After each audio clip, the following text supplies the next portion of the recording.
코로나19 신규 확진자 수가 127명 발생해 나흘째 세 자릿수를 이어갔습니다. 확산세가 좀처럼 꺾이지 않고 있는데요. 헬로윈 데이를 고리로 유행이 다시 번지지 않을까 우려가 커지고 있습니다. 자세한 내용은 김윤 서울대 의료관리학과 교수와 함께 짚어보도록 하겠습니다. 어서 오십시오. 안녕하십니까. 예, 사회적 거리두기 단계를 1단계로 내린 지 이제 3주가량 지났습니다. 일단 네. 오늘까지 이제 나흘째 확진자 수가 세 자릿수를 기록을 하면서 이대로 1단계를 유지를 해도 되는 건지 우려가 네. 나오기도 하는데요. 네. 교수님께서는 현재 상황을 어떻게 판단하고 계시는지요? 지금 이제 1단계로 내린 지 3주가 됐고 첫 2주에는 뭐 요양병원, 요양시설을 중심으로 한 집단 감염이 생기면서 이제 확진자 수가 좀 들쭉날쭉하다가 네.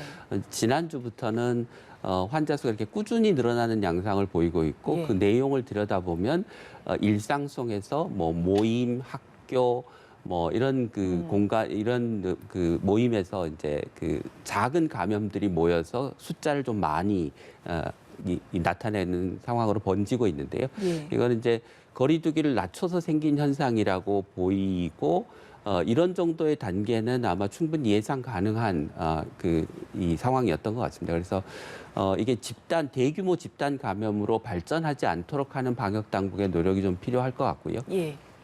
뭐 100명 된다고 해서 당장 또 거리두기 단계를 상향 조정하거나 하면 우리가 그 코로나19와 그 싸우는 내내 널뛰기를 계속해야 되기 때문에 지금 상태에서는 거리두기 단계를 조정하는 것보다는 대량 감염으로 발전하지 않도록 하면서 조금 더 효과적인 방역 체계를 갖추는 쪽으로 대책을 세우는 게 맞을 것 같습니다. 예, 당장 이 거리두기 단계를 좀 조정하는 것보다는 좀 대량 감염으로 확산되는 걸 막아야 될 것 같다라고 하셨습니다. 네. 실제로 지금 뭐 사우나, 교회, 방문 교사 네. 곳곳에서 지금 산발적으로 집단 감염이 일어나는 상황이잖아요.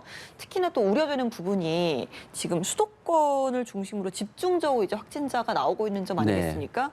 서울이 어제 51명이었고 경기가 23명이었습니다. 상당히 좀 위험한 의미로 해석이 되기도 하는데 교수님께서 어떻게 보시는지요? 예, 그러니까 지금 지난 4일 동안 서울이 환자 수가 한 2배 가량 늘었습니다. 그래서 이게 거리두기 완화의 효과라고 보이고요. 앞서 말씀드린 것처럼 이런 정도 올라갔다고 해서 우리가 단계를 높이면 계속해서 뭐 2단계, 2.5단계를 반복할 수밖에 없는 상황이기 때문에 그것보다는 환자 수가 급증하지 않도록 하는 효과적인 방역 대책, 또 중환자가 발생했을 때 치료를 잘 할 수 있고 병상이 부족하지 않도록 하는 대책을 중심으로 해서 좀 이 버티는 시스템을 강화할 필요가 있는 것 같습니다. 예, 오늘이 이제 헬로윈데이입니다. 주말이기도 네. 하고요. 그러다 보니까 지난번에 또 이태원 사태를 한번 겪었기 때문에 네. 많은 분들 우려가 또 크신 것 같습니다. 이태원 등 대형 클럽들이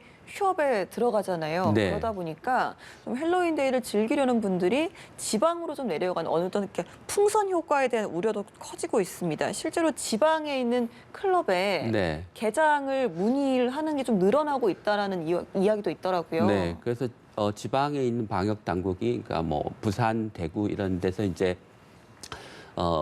잔뜩 긴장을 해서 예. 그 클럽에 대한 방역 점검을 강화하는 등의 조치를 취하는 것 같습니다. 근데 이제 거기를 막으면 또 다른 데로 풍선 효과가 생길 가능성이 있어서 예. 뭐 어느 정도 막는 것도 필요하지만 동시에 뭐 파티룸이나 또는 클럽에서의 할로윈 데이를 즐기는 젊은이들한테 적절한 지침을 주는 게 저는 더 바람직한 방식이 아닐까 싶습니다. 그러니까 막기보다는 어느 정도 풀어주면서 이게 대량 감염으로 발전하지 않도록 주의시키는 그런 방법이 더 나을 것 같습니다. 일단 당장은 움직이지 말아라, 네. 뭐 방문을 하지 말아라는 것보다는 소규모로 모임에서 좀 방역 수칙을 철저하게 지키는 게 더 중요하다 이런 말씀이실까요? 네, 그러니까 예를 들면 뭐 친구들하고 모여서 아마 할로윈 파티를 할 텐데 그 중에 이제 열이 나거나 증상이 있으면 가급적이면 예. 나가지 않는 게 중요할 것 같고요. 네. 파티가 끝나고 나서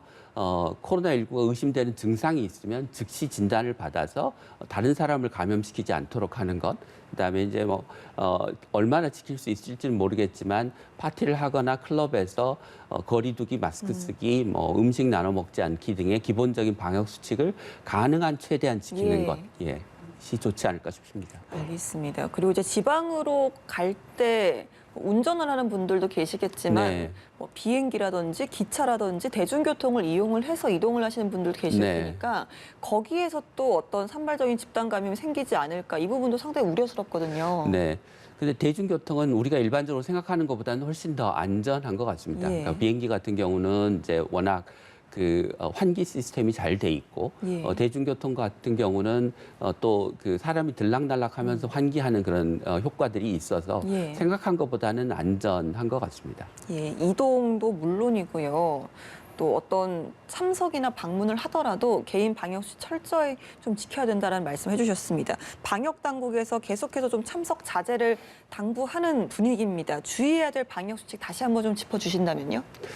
일단 그 업소에서는 출입자 관리를 철저하게 하는 게 그렇죠. 중요할 네. 것 같고요. 그래야 혹시라도 감염이 생기면 접촉자를 빨리 검사해서 더 이상 예. 감염이 확산되지 않도록 하는 게 중요할 것 같고 그 클럽을 이용하거나 시설을 이용하시는 분들은 마스크 쓰시고 가능한 한 거리 유지하시고 그다음에 뭐 노래 부르거나 뭐 이런 행위는 최대한 자제해 주시고 음식을 먹는 그 시간을 제외하고는 반드시 다시 마스크를 착용하는 등의 기본적인 일상에서 계속 강조되었던 방역 수칙을 조금 더 신경을 써서 지켜주시면 좋지 않을까 싶습니다. 알겠습니다. 이런 가운데 정부가 이제 코로나19 확산으로 잠정 중단한 숙박, 여행 또 외식 할인권 어제부터 다시 지급을 하기 시작했습니다. 일각에서는 확산세가 잡히지 않았고 또 나흘째 이렇게 또 세 자릿수의 증가세를 보이고 있는 와중에 좀 이런 부분을 적극적으로 장려를 했다가 다시 확산하지 않을까. 이것도 사실 헬로윈데이랑도 연계를 할 수가 있을 것 같거든요. 네, 교수님께서 그렇습니다. 어떻게 보시는지요? 아마도 그 숙박 뭐 외식을 장려하면 그 확진자 수는 더 늘어날 수밖에 없을 예. 것 같습니다. 근데 그럼에도 불구하고 정부가 이제 이런 대책을 내놓는 이유는 워낙 지금 코로나19가 장기화되면서 뭐 여행업계, 식당, 숙박업계 이런 데가 많은 어려움을 겪고 있어서 예. 그 방역과 일상을 이제 조화시키려는 노력에서 나온 이제 고육책이 아닌가 싶은데요. 좀 아쉬운 점은 이게 숙박이나 여행이나 뭐 외식을 장려하면 늘어날 수밖에 없는 확진자에 대한 좀 대책을 같이 예. 가지고 이런 장려책을 내놨으면 좋지 않을까 싶은데 그런 대책이 좀 뚜렷하게 보이지 않는 상태에서 네. 정부가 국민들한테 여행 가시고 외식하시고 뭐 이렇게 하라고 이제 권고하는 게 좀 약간 이율 배반적이고 좀 혼란스러운 메시지를 주는 것 같습니다. 예, 그럼 교수님께서 생각하셨을 때 좀 뚜렷한 어떤 대책, 예를 들자면 어떤 네. 대책들이 좀 효과를 발휘할 수 있을 거라고 네, 보시나요? 그 1단계로 이제 우리가 단계 조정을 했고 그 식당이나 카페에서 거리두기를 하는 거를 이제 원칙으로 하고 있는데 네. 실제 나가 보면 식당에서 뭐 거리두기가 아직 잘 지켜지지 않고 있지 그렇죠. 않습니까? 예. 그러면 예를 들어서 이 외식 쿠폰을 쓸 수 있는 식당은 거리두기와 방역 수칙을 잘 지키는 식당에 한해서 쓸 수 있도록 한달지 네. 또 여행을 가더라도 그 지역의 밀집도를 고려해서 그 일정한 여행객 숫자만을 좀 제한해서 할인 쿠폰을 적용해주는 시스템이랄지 그런 예. 그리고 또 결국은 그 식당이나 여행지에서 방역 수칙을 누가 잘 지키도록 감시하고 모니터링 하느냐가 네. 중요하기 때문에 그에 관한 정부의 책임, 그게 네. 지자체의 책임인지 아니면 중앙부처의 어떤 부처의 책임인지 문화체육관광부의 책임인지 이런 것도 좀 분명히 했으면 좋겠습니다. 이 책임 소재까지 좀 확실하게 했으면 좋겠다라는 말씀까지 들어봤습니다. 구체적인 집단 감염 사례를 좀 짚어보도록 하겠습니다. 네. 대구에서 대구 예수중심교회와 관련한 집단 감염이 심상치가 않습니다. 뿐만 아니라 타 지역까지 또 확진자가 나오고 있다 보니까 더욱더 걱정이 되는 것 같아요. 네. 이게 이제 전형적인 아마 교회 소모임에서 발생한 집단 감염인 것 같습니다. 그래서 네. 지금 그 1단계에서 뭐 그 제한적인 예배와 그다음에 소모임이 이제 허용이 되어 있는 상황이라 뭐 그 방역 수칙 측면에서는 소모임 내에서 뭐 음식을 나눠 먹거나 또는 뭐 같이 찬송을 하거나 하는 등의 그 위험한 행위를 하지 않았는지 좀 점검할 필요가 있는 것 같고 그 교인들 입장에서도 교회 예배를 계속하시고 소모임을 지속하시려면 방역 수칙을 잘 지켜야 정부가 소모임을 막지 않고 예배를 못 하시도록 하지 않는다는 점을 좀 이해해 주시면 감사하겠습니다. 예, 아무래도 지난 2월에 있었던 신천지 대구교회 관련 감염을 또 겪었기 때문에 네. 더욱더 좀 걱정이 커지는 것 같습니다.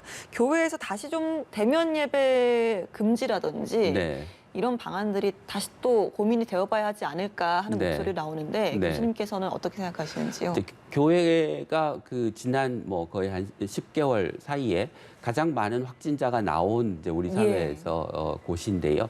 그렇기 때문에 그 교회 예배를 금지하고 소모일 금지하고 하는 등의 이제 조치를 취했는데 그게 너무 오래 가면 또 국민들의 일상, 종교의 자유 이런 것들을 침해하는 것이라 너무 규제 일변도로 가는 건 좋지 않다고 생각합니다. 예.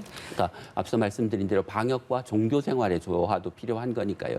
그러려면 그 이 교인들께서 종교 활동을 하시는 분들께서 방역 수칙을 잘 지키고 감염이 다시 발생하지 않도록 네. 그 일상에서의 방역 수칙을 잘 지키는 게 필요할 것 같습니다. 그럼 교수님 말씀으로는 좀 어느 정도 규제적인 부분보다는 네. 자율성을 좀 주긴 하되 네. 그 자체 교회 자체에서 어느 정도 더욱더 적극적인 방역 준수가 필요하다 이런 말씀이실까요? 그렇죠. 그래서 예를 들면 이제 그 과거에는 그 교회에서의 집단 감염이 생기면 예배를 금지하고 소모임을 전면적으로 금지하는 방식이었는데 보다 개별 교회의 책임, 개별 교인의 책임을 강조하는 예. 쪽으로 그래서 감염이 발생한 교회의 경우에는 뭐 일정 기간 소모임이나 예배를 금지하는 등 그러니까 방역 수칙을 잘 지키지 않은 것에 대한 책임을 분명히 함으로써 그 개별 단위에서의 어떤 방역 수칙의 준수를 조금 더 강력하게 유도할 필요가 있다고 생각합니다. 예, 주말을 앞두고 각 교회에서의 어떤 동참도 절실한 상황입니다. 7개월째 시설이 폐쇄된 신천지 대구교회 시설 관리에 어려움을 겪고 있다 집행 정지 소송을 냈습니다. 그러니까 시설을 폐쇄한 부분을 좀 풀어달라는 내용인데요. 이 부분에 대해서는 좀 폐쇄를 지금은 좀 풀어줘도 될지 교수님께서 어떻게 생각하시는지 궁금합니다. 네, 그러니까 그 시설을 폐쇄한 이유는 네. 그 시설을 이용하는 신천지 교인들이 그 방역 수칙을 지키지 않고 뭐 모임을 하거나 종교 예. 활동을 했기 때문에 그 시설을 폐쇄한 것이라 방역 수칙을 지키면서 종교 활동 모임을 한다고 하면 저는 풀어주는 게 원칙적으로 맞다고 생각합니다. 그래서 이제 뭐 신천지가 그 우리 사회의 그 대량 감염, 코로나19의 감염의 어떤 대량 감염 사태를 일으킨 책임이 있긴 하지만 네. 또 그거는 그것이고 지금은 다른 교회와 마찬가지로 예. 똑같이 대우를 해줄 필요가 있다고 생각합니다. 예, 방역 수칙만 좀 철저히 지킨다면 이런 부분 이제 좀 풀어줘도 될 것 같다는 말씀 들어봤습니다. 정부가 코로나19 방역 대응을 위한 사회적 거리두기 개편 방안을 내일 발표합니다. 전국적으로 좀 일원화된 대응보다는 좀 지역적으로 보다 좀 세분화된 그런 대응을 하는 방향을 논의가 되고 있다라고 하는데 분명히 좀 필요한 조치라고 보시죠. 네, 그러니까 그 얼마나 많은 확진자가 생겼을 때 그 사회적 거리두기의 단계를 조정하느냐가 이제 달라지는데 얼마나 많은 확진자가 생겼느냐 하는 절대적인 기준이 아니라 그 지역에서 중환자를 얼마나 잘 치료할 수 있는 역량이 있느냐에 따라서 지역별로 우리가 허용할 수 있는 발생 확진자 수가 정해지는 것이라 권역별 계획을 세우는 게 이제 맞다고 생각하고요. 두 번째는 우리가 이제 8월 이전과 달리 이미 이제 지역사회에 조용한 전파자들이 굉장히 많은 상황이라 확진자의 숫자를 기존에 정했던 단계 조정 기준이 좀 너무 낮습니다. 네. 그래서 그걸 좀 상향 조정할 필요가 있고요. 또 고위험 시설, 중위험 시설, 뭐 저위험 시설의 구분이 지난 10개월간 그 확진자 발생 양상을 보면 기존의 분류 체계와 실제 환자가 많이 발생한 곳이 잘 맞지 않습니다. 예. 그래서 그것도 좀 조정할 필요가 있을 것 같고 바라건대는 그 계속 지침만 정부가 낼 것이 아니라 그 지침을 국민들이 또는 뭐 기관들이 뭐 어떻게 지킬 수 있을지에 대해서 구체적으로 누가 책임지고 어떻게 지원해 줄지에 대해서도 좀 대책이 나왔으면 하는 바람입니다. 예, 그러니까 중환자를 얼마나 치료할 수 있는 역량을 갖추고 있느냐가 중요하다는 말씀이신데요. 구체적으로 좀 어떤 방안들이 포함되어 된다고 보시는지요? 그 중환자를 치료하는 지역에서의 병상이 충분히 확보되어 네네. 있어야 하고 환자가 발생했을 때 환자를 어디서 책임지고 맡아주는지를 정해야 될 거로 생각을 합니다. 그래서 지정 병원을 정하고 예. 환자 발생 상태에 맞춰서 탄력적으로 비응급 환자 진료를 줄여나가면서 중환자 진료를 늘려나가는 쪽으로 시스템을 만들어야 되는데 정부가 여전히 하고 있는 방식은 뭐 예를 들면 수도권의 몇 병상, 뭐 예를 들면 부산의 몇 병상, 뭐 이런 식으로 그 상한선을 정해서 병상을 확보하고 있기 때문에 이게 급격하게 환자가 늘어나는 상황에는 여전히 제대로 대응할 수 있는 시스템을 못 갖추고 있다라는 예. 게 문제로 지적할 수밖에 없을 것 같습니다. 알겠습니다. 이제 코로나19와 독감이 함께 유행하는 계절로 접어들었잖아요. 네. 그러다 보니까 두 감염병을 동시에 검사를 할 수 있는 검사 키트 개발에 관심이 좀 쏠리고 있습니다. 아직 국내 사용 허가를 받은 진단 키트가 없는데요. 수출용 허가는 꾸준히 이어지고 있습니다. 국내용 개발도 계속되고 있는 거죠? 네, 그러니까 지금 현재 국내에서 수출을 허가해주면 수입을 하는 대상 국가에서 또 별도의 승인 절차를 거치기 때문에 네. 국내에서 수출 허가는 비교적 기준이 낮고 간단한 편입니다. 그렇지만 예. 이제 국내에서 그 진단기기를 시판하는 데는 보다 엄격한 기준, 엄격한 검사를 거쳐야 되는 것이기 때문에 수출이 좀 상대적으로 쉬워 보이고 국내 시판은 좀 어려워 보이는 게 현재 상황입니다. 예, 알겠습니다. 해외에서 상황도 좀 짚어보도록 하겠습니다. 특히나 미국에서의 상황이 심상치가 않습니다. 누적 확진자가 보름여 동안 100만 명이 늘면서 지금 네. 900만 명에 넘어섰습니다. 조만간 1000명을 또 넘을 것으로 보이는데요. 이렇게 좀 재확산하고 있는 배경은 어디에 있다고 보세요?